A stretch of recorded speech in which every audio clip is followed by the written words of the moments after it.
आजकल social media पर trading की बहुत वीडियो देखने को मिलती है।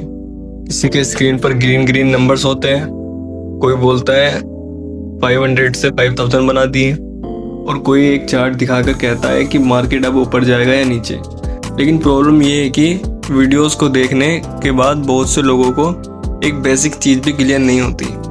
आखिर ट्रेडिंग होती क्या है, शेयर मार्केट क्या होता है, बाय और सेल का मतलब क्या होता है, ग्राफ पर ये रेड और ग्रीन कैंडल्स क्या होती है, शेयर का प्राइस ऊपर नीचे क्यों होता है, इंट्राडे क्या होता है, और कॉल और पुट क्या होते हैं। तो आज की वीडियो में हम बिल्कुल जीरो से ट्रेडिंग को समझेंगे। और एक बात पहले ही क्लियर कर देते हैं, ये वीडियो किसी स्टॉक को खरीदने या बेचने के रिकमेंडेशन से नहीं है। हम सिर्फ एजुकेशन के पर्पज से समझ रहे हैं कि मार्केट और ट्रेडिंग का बेसिक सिस्टम कैसे काम करता है। सबसे पहले शेयर मार्केट क्या होता है, सिंपल लैंग्वेज में समझो। मान लो एक कंपनी है, उस कंपनी को अपना बिजनेस बड़ा करने के लिए पैसा चाहिए। कंपनी अपने ओनरशिप के छोटे छोटे पार्ट्स में डिवाइड कर सकती है, जिन्हें शेयर्स कहा जाता है। अगर तुम किसी कंपनी का शेयर खरीदते हो, तुम उस कंपनी का शेयर होल्डर बन जाते हो, यानी कंपनी में तुम्हारी छोटी सी ओनरशिप होती है। अब यहाँ से शेयर मार्केट का कंसेप्ट आता है। शेयर मार्केट एक ऐसी फाइनेंशियल मार्केट प्लेस है जहाँ बायर्स और सेलर्स शेयर्स और दूसरी सिक्योरिटीज को ट्रेड करते हैं। इंडिया में NSE और BSE जैसे स्टॉक एक्सचेंज है।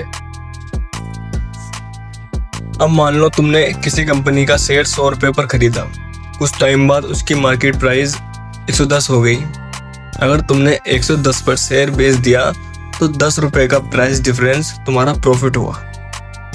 चार्ज और टैक्स को इग्नोर करके सिंपल एग्जांपल में, इसी तरह अगर प्राइस 90 हो गया और तुमने 90 पर सेल किया तो 10 का लॉस हुआ। यानी बेसिक लेवल पर बाय, प्राइस बढ़ा सेल प्रॉफिट, और बाय प्राइस गिरा सेल लॉस।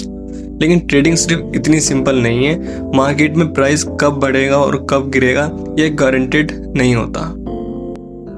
यह बहुत इंपॉर्टेंट क्वेश्चन है। मार्केट में बायर्स और सेलर्स कंटिन्यूसली ऑर्डर प्लेस करते हैं। प्राइस पर डिमांड और सप्लाई का इफेक्ट पड़ता है।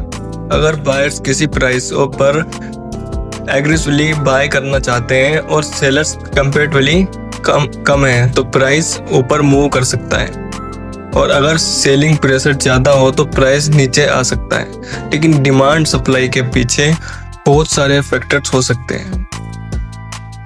कंपनी का result, business performance, economy, interest rates, news, investor expectation और मार्केट सेंटिमेंट। इसलिए कोई भी ये गारंटी नहीं कर सकता कि मार्केट कल जरूर ऊपर जाएगा। NSE का ट्रेडिंग सिस्टम ऑर्डर्स को प्राइस और टाइम पीरियडिटी के बेसिस पर प्रोसेस करता है, और मैचिंग बाय और सेल ऑर्डर्स के बीच होती है।